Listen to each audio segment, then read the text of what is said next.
Bismillahirrahmanirrahim. Assalamualaikum warahmatullahi wabarakatuh.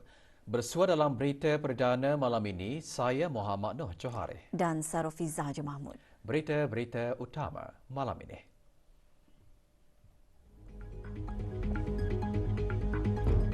Kebawah Duli Yang Maha Mulia Paduka Seri Baginda Sultan dan Yang di-Pertuan Negara Brunei Darussalam berkenan menerima menghadap Setiausaha Agung ASEAN yang akan menamatkan perkhidmatan. Kebawah Duli Yang Maha Mulia berkenan menerima menghadap Duta Besar Istimewa dan Mutlak Republik Rakyat China ke Negara Brunei Darussalam yang akan menamatkan perkhidmatan.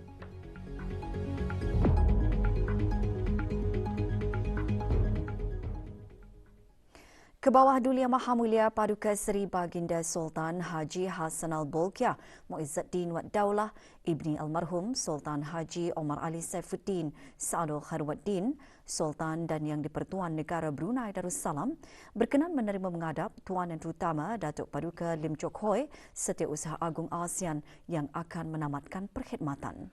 Majlis menghadap berlangsung di Istana Nurul Iman. Turut hadir Yang Berhormat Datuk Seri Setia Awang Haji Erwan bin Datuk Putrajaya Haji Muhammad Yusof, Menteri Haliwal Luar Negeri kedua. Pelantikan Tuan Yang Terutama sebagai Setiausaha Agung ASEAN dirasmikan pada 5 Januari 2018. Tuan Yang Terutama berkhidmat dari tahun 2018 hingga 2022. Tuan Yang Terutama baru-baru ini menerima penghargaan daripada Perdana Menteri Kemboja semasa majlis penutupan sidang-sidang kemuncak ASEAN ke-40 dan ke-41 serta sidang-sidang kemuncak berkaitan atas sumbangan-sumbangannya sebagai Setiausaha Agung ASEAN. Kebawah Duli Yang Maha Mulia Paduka Seri Baginda Sultan Haji Hassanal Bolkiah Muizzuddin Wad Daulah Sultan dan Yang di-Pertuan Negara Brunei Darussalam berkenan menerima menghadap Puan Yang Terutama Yu Hong, Duta Besar Istimewa dan Mutlak Republik Rakyat China ke Negara Brunei Darussalam yang akan menamatkan perkhidmatan. Majlis menghadap berlangsung di Istana Nurul Iman. Puan Yang Terutama telah menyembahkan surat tauliah pelantikan ke hadapan Majlis Kebawah Duli Yang Maha Mulia Paduka Seri Baginda Sultan dan Yang di-Pertuan Negara Brunei Darussalam pada 4 Februari 2019.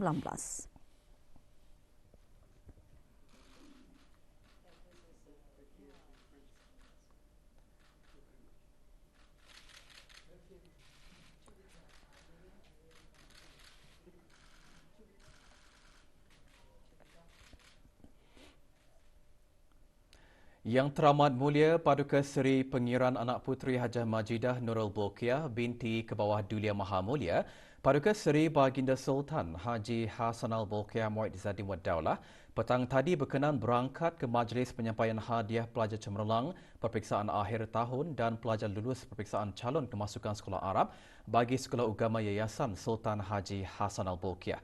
Majlis berlangsung di Dewan An-Naura Kompleks Yayasan Sultan Haji Hassanal Bolkiah. Antara yang menerima anak anda yang teramat mulia, Yang Amat Mulia Pengiran Anak Raihanah Hanaul Bolkiah binti Pengiran Anak Karuk Khalil. 108 orang pelajar lulus dengan cemerlang dalam peperiksaan akhir tahun dan 9 orang pelajar lulus peperiksaan calon kemasukan sekolah Arab. Penyampaian hadiah dan sijil disempurnakan oleh Dr. Dayang Nur Imtihan binti Haji Abdul Razak, Setiausaha Tetap Perancangan Guna Tanah dan Alam Sekitar, Kementerian Pembangunan yang juga pemangku pengarah urusan Yayasan Sultan Haji Hassanal Bolkiah.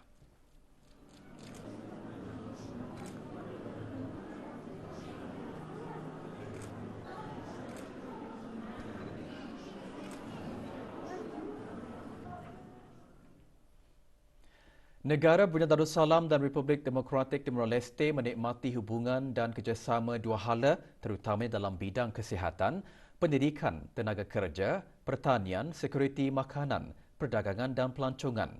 Duta Besar Istimewa dan Mutlak Republik Demokratik Timor Leste ke negara Brunei Darussalam berucap demikian pada majlis resepsi sempena ulang tahun kemerdekaan Republik Demokratik Timor Leste ke-47 dan ulang tahun ke-20 penubuhan hubungan diplomatik antara Republik Demokratik Timor Leste dan negara Brunei Darussalam.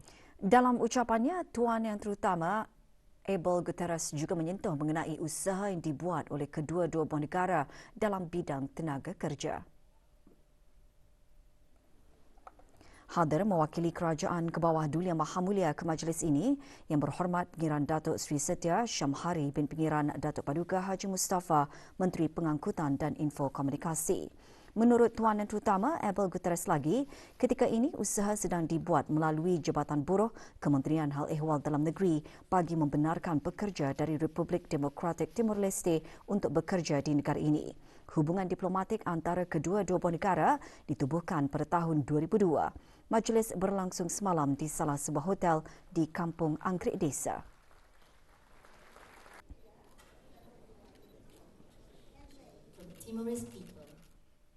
Mesyuarat Menteri-Menteri Kawasan Pertumbuhan ASEAN Timur BIMP-IAGA menyambut baik cadangan-cadangan pembaikan daripada Mid-Term Review MTR VC BIMP-IAGA 2025 BEV 2025 sebagai pengemudi ke arah pemulihan ekonomi dan pencapaian tiga hasil utama iaitu penghilangan bersih dan mesra alam, industri pertanian dan perikanan yang kompetitif dan berdaya tahan terhadap perubahan iklim dan sebagai sebuah destinasi pelancongan pelbagai negara yang maju. Mesyuarat Menteri-Menteri BIMPIAGA kali ke-25 dan Retreat Menteri-Menteri BIMPIAGA di Pontianak, Kalimantan, Indonesia diadakan pada 25 November dan 26 November lalu. Terdahulu diadakan Mesyuarat Pegawai-Pegawai Kanan BIMPIAGA kali ke-30 pada 24 November. Hadir ke mesyuarat tersebut, Datuk Seri Paduka Awang Haji Khairuddin bin Haji Abdul Hamid, Timbalan Menteri Kewangan dan Ekonomi. Pada mesyuarat berkenaan, MTR juga mencadangkan pengukuhan kapasiti institusi-institusi BIMPIAGA bagi meningkatkan lagi penyelarasan dan penyampaian hasil di sub-serantau ini. Mesyuarat juga menekankan komitmen BIMPIAGA untuk melaksanakan BEV 2025 sepenuhnya. Turut disuarakan keperluan bagi BIMPIAGA untuk mula mewujudkan asas-asas bagi agenda BIMPIAGA pasca 2025.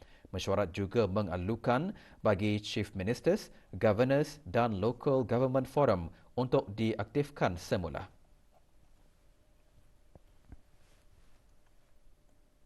Kira-kira 70 orang menyertai bengkel pembangunan kapasiti Pusat ASEAN Korea yang diisikan dengan seminar mengenai strategi digital bagi industri pelancongan. Ikuti bahan beritanya selepas ini.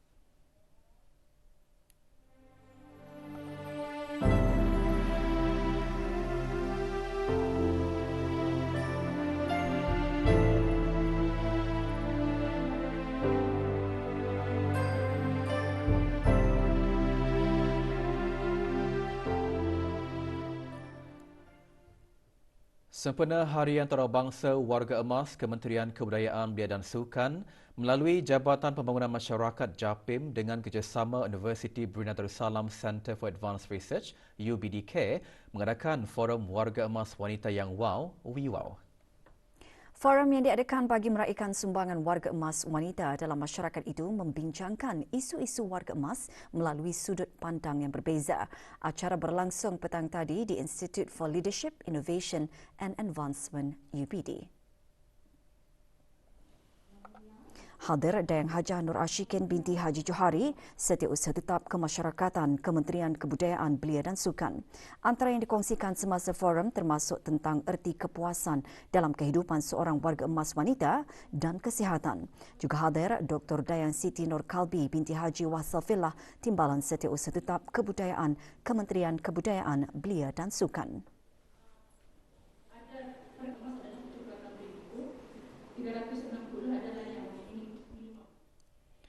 Kementerian Sumber-Sumber Utama dan Pelancongan melalui Jabatan Pembangunan Pelancongan meningkatkan lagi kerjasama dengan Pusat ASEAN Korea AKC melalui Bengkel Pembangunan Kapasiti Pusat ASEAN Korea dalam usaha mencapai visi negara bagi pertumbuhan mampan, berdaya tahan dan inklusif untuk industri pelancongan dengan pelaksanaan strategi digital dan penyelesaian. Bengkel diadakan pagi tadi dengan bertemakan Rethinking Tourism, How Businesses Can Adopt Digital Strategies to Transform the Tourism Industry. Dayang Hajah Dahliana binti Haji Ali Akbar, pemangku setiausaha tetap Kementerian Sumber-Sumber Utama dan Pelancongan, dalam ucapannya menggariskan transformasi digital pada masa ini merubah semua aspek dalam kehidupan dan ia adalah tepat pada masanya pihak berkepentingan pelancongan mengadaptasinya melalui kemajuan teknologi digital, melengkapi diri dengan kemahiran asas dalam mengendalikan perniagaan bagi industri mampan dan berdaya tahan di masa hadapan. Antara yang hadir, Tuan Yang Terutama Kim Hye Yong, Setiausaha Agung Pusat ASEAN Korea. Bengkel diisikan dengan beberapa topik seminar oleh para pakar pelancongan Korea yang antaranya mengongsikan bagaimana menarik pasaran Korea melalui alat dalam talian serta menangani cabaran dan melaksanakan inovatif dan penyelesaian digital dalam perniagaan. Kira-kira 70 orang menyertai bengkel berkenaan yang terdiri daripada para pegawai Jabatan Pembangunan Pelancongan, Perhotelan, institusi pengajian tinggi, ejen pelancongan serta pihak berkepentingan berkaitan di negara ini.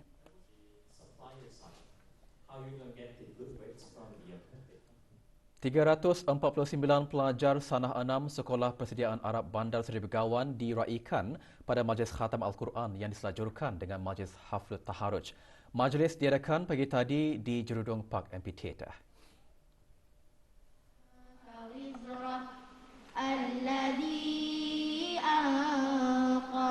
Bacaan surah Al-Fatihah dipimpin oleh Awang Haji Muhammad Serudin bin Haji Timbang, Timbalan Setiausaha Tetap Dasar dan Keagamaan Kementerian Haliwal Ugama. Majlis antara lain bertujuan bagi memberi galakan kepada para pelajar untuk sentiasa mengamalkan pembacaan Al-Quran dengan baik dan sempurna sekaligus menjadikannya sebagai budaya berterusan agar sebati dalam diri pelajar.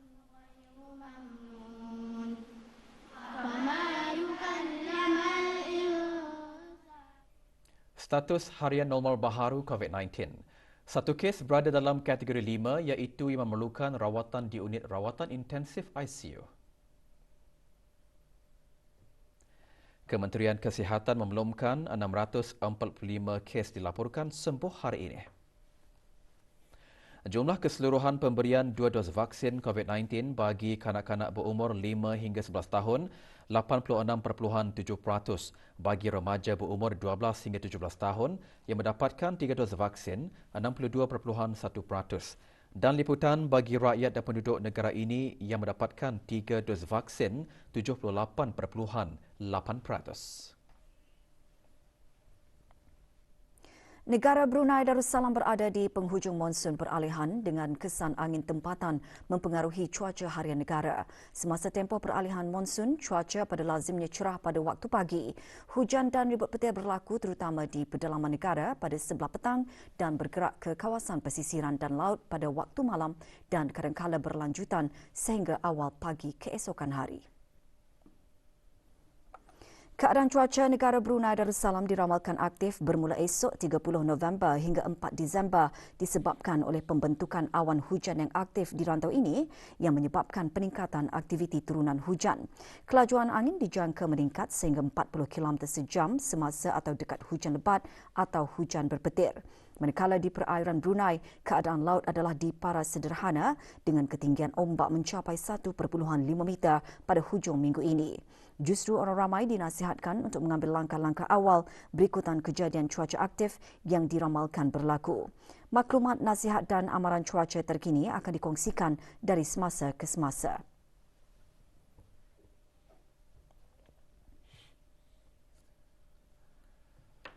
Keputusan penilaian sekolah rendah 2022 dikeluarkan hari ini. Kementerian Pendidikan melalui Jabatan Perperiksaan dalam siaran medianya memaklumkan penilaian sekolah rendah pada tahun 2022 dilaksanakan secara bersemuka adalah mengikut kaedah penilaian yang diadakan pada tahun 2020 dan tahun-tahun sebelumnya. 6,025 calon mengikuti peperiksaan tersebut. Dari jumlah keseluruhan calon, 4,859 atau 80.65% calon berjaya memperoleh grade A hingga D dalam kelima-lima mata pelajaran. Manakala calon yang memperoleh grade A hingga C dalam 5 mata pelajaran adalah 3,679 calon atau 61.06%. 485 calon mendapat grade A dalam kelima-lima mata pelajaran.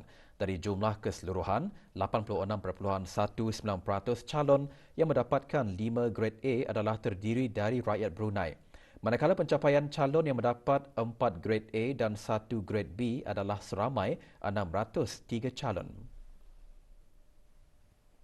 Slip keputusan boleh didapatkan di sekolah masing-masing, manakala bagi calon persendirian bolehlah mendapatkannya di Jabatan Peperiksaan Kementerian Pendidikan pada waktu pejabat.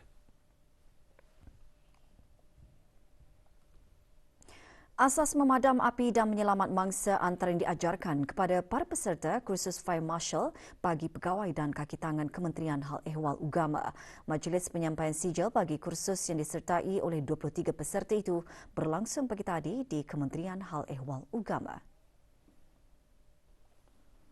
Penyampaiannya disempurnakan oleh Pengiran Anak Dr. Haji Amiruddin Alam Shah bin Pengiran Anak Haji Ismail, Pegawai Tugas-Tugas Khas Kanan Kementerian Hal Ehwal Ugama. Diadakan selama 3 hari, para peserta juga diberikan penerangan mengenai tugas dan tanggungjawab Fire Marshal.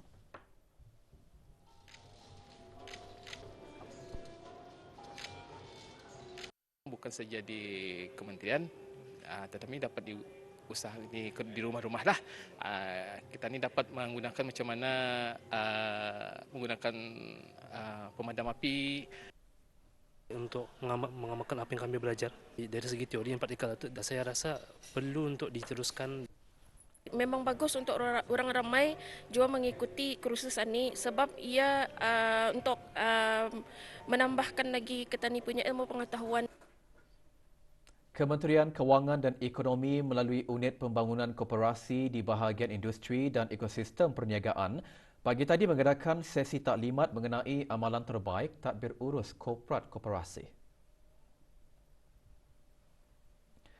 Hadir Awang Muhammad Haris bin Brigadier Jeneral Besara Datuk Paduka Haji Ibrahim, Timbalan Setiausaha Tetap Perdagangan dan Industri, Kementerian Kewangan dan Ekonomi.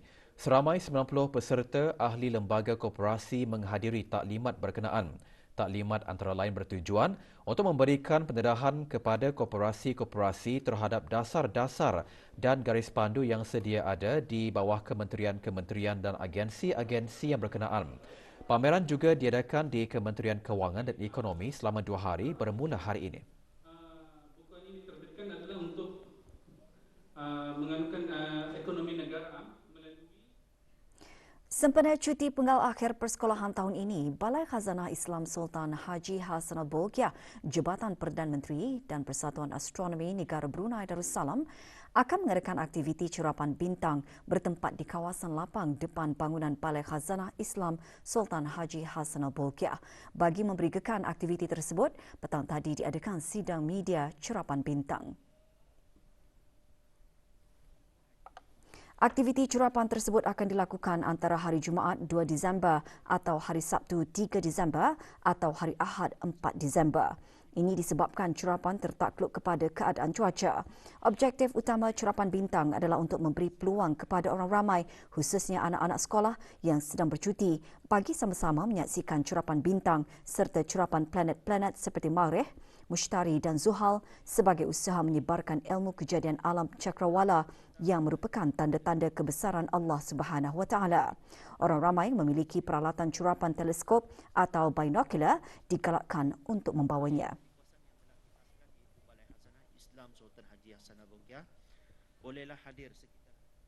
Brunei Celebration BSB 2022 sudah bermula. Acara jualan murah kebangsaan dengan tema berbelanja di Brunei berlangsung selama 65 hari sehingga 31 Januari tahun hadapan. Orang ramai yang ingin mengetahui senarai peserta BSB tahun ini yang terdiri daripada perniagaan pelbagai sektor boleh melayarinya dalam aplikasi mudah alih pengguna bijak. Notis jualan yang dikeluarkan oleh Jabatan Perancangan Ekonomi dan Statistik JPES juga dipaparkan di setiap premis perniagaan yang menyertai Brunei Celebration. Para peniaga diingatkan untuk mempamerkan tanda harga dan diskaun dengan jelas bagi memastikan ketelusan harga serta membolehkan para pengguna membuat pilihan pembelian yang bermaklumat. BSP 2022 menawarkan diskaun yang menarik kepada orang ramai ke arah mendukung inisiatif Shop in Brunei dihasrat membantu merangsang kegiatan perekonomian dalam negara dengan menggalakkan berbelanja di negara ini.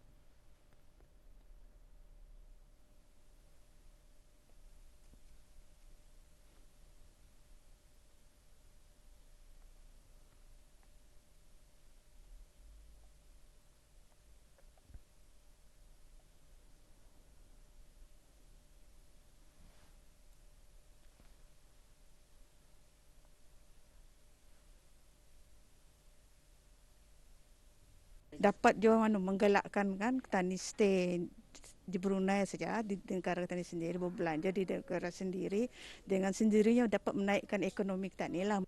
Very good for customers. Pasal diorang boleh berbelanja di negara sendiri. The benefit untuk kedai kami dapat attract customers, increase our sales. Seorang remaja perempuan tempatan dalam pencarian pasukan polis di Raja Brunei. Nurul Syafiqah binti Halamer berusia 19 tahun memegang kad pintar kuning bernombor 00131647. Orang ramai yang mempunyai sebarang maklumat mengenainya hubungi Balai Polis Muara di talian 2770140 atau talian kecemasan polis 993 atau mana-mana balai polis yang berdekatan.